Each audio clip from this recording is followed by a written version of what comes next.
Assalamualaikum warahmatullahi wabarakatuh. Perkenalkan, nama saya Yuni Rosalita dengan NIM 17650-168. Di sini saya akan menjelaskan ulang tentang definisi dari manajemen proyek. Baik, langsung saja. Fase definisi yaitu untuk memahami dengan baik masalah-masalah yang dihadapi oleh user dalam memperkirakan biaya waktu dan penyelesaian suatu proyek. Selanjutnya 3 aktivitas utama pada fase definisi yaitu: pertama, memahami dan menganalisa masalah-masalah dari kebutuhan user dalam membuat proyek TI. Kedua, keputusan apakah proyek dilaksanakan atau tidak. Jika proyek siap dilaksanakan, maka seorang manajer proyek harus menganalisa risiko yang mungkin terjadi dan dapat menggagalkan proyek tersebut. Ketiga, yaitu pembuatan proposal berupa perkiraan dalam hal rancangan biaya serta waktu penyelesaian suatu proyek. Selanjutnya, kebutuhan dokumen atau requirement dokumen. Requirement dokumen menyatakan masalah-masalah yang dihadapi user dan solusi umum yang dibutuhkan. Bahasa berorientasi pada bahasa yang digunakan oleh user sehari-hari dan jauh dari bahasa komputer. Kadangkala dokumen RD digunakan sebagai permohonan untuk sebuah proposal ketika user menawarkan proyeknya kepada kontraktor luar. Selanjutnya, hal yang dapat dilakukan sebelum pembuatan requirement dokumen yaitu bisa dilakukan dengan tanya jawab atau wawancara. Proses tanya jawab dilakukan untuk mendapatkan informasi yang tepat dari user untuk memperoleh requirement dokumen yang baik. User akan memberikan semua informasi yang Anda butuhkan dan tidak lebih. Tim proyek interview berkewajiban untuk mempelajari semua bisnis user, memahami teknologi user, dan mengajukan pertanyaan-pertanyaan. Selanjutnya,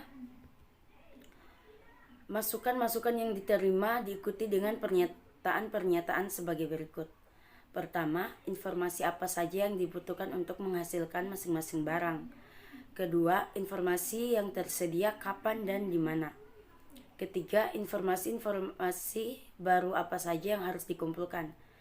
Intinya adalah ingat tentang 5W. Sediakan waktu untuk pertanyaan-pertanyaan yang di atas selama membuat rancangan dokumen.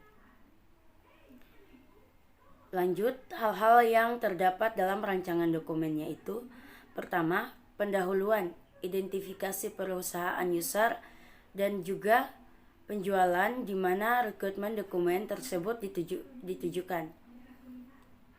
Kedua, tujuan proyek yang melatar belakangi tujuan dari proyek tersebut diajukan. Ketiga, fungsi-fungsi utama. Sistem dapat berfungsi berdasarkan tujuan yang akan dicapai. Keempat, keluaran umum, informasi apa yang dibutuhkan dan dihasilkan dari sistem. Kelima, informasi input secara umum, input data yang diperlukan untuk menghasilkan output.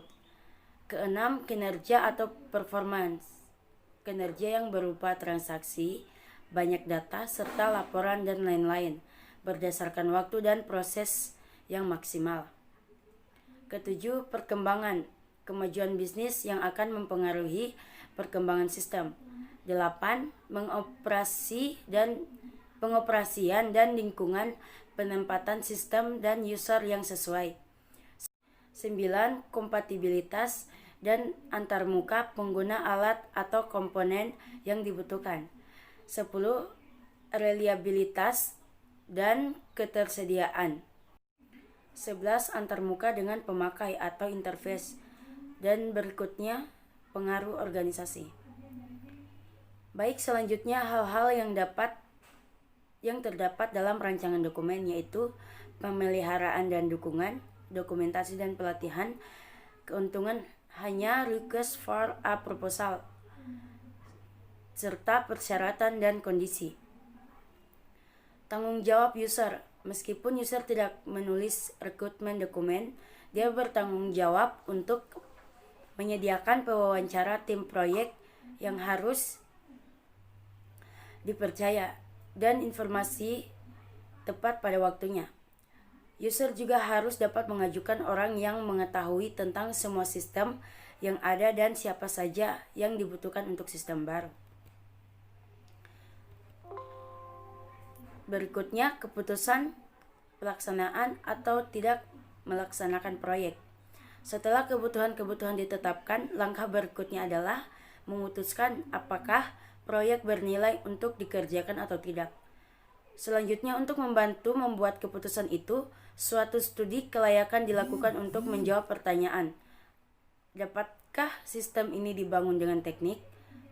Sayangnya tidak semua mungkin secara teknik, sehingga pertanyaan-pertanyaan untuk dijawab diubah menjadi dengan biaya berapa sistem dapat dibangun dan apa keuntungannya. Baik, sekian informasi dari saya. Mungkin itu saja yang dapat saya sampaikan. Lebih dan kurangnya mohon dimaafkan. Assalamualaikum warahmatullahi wabarakatuh.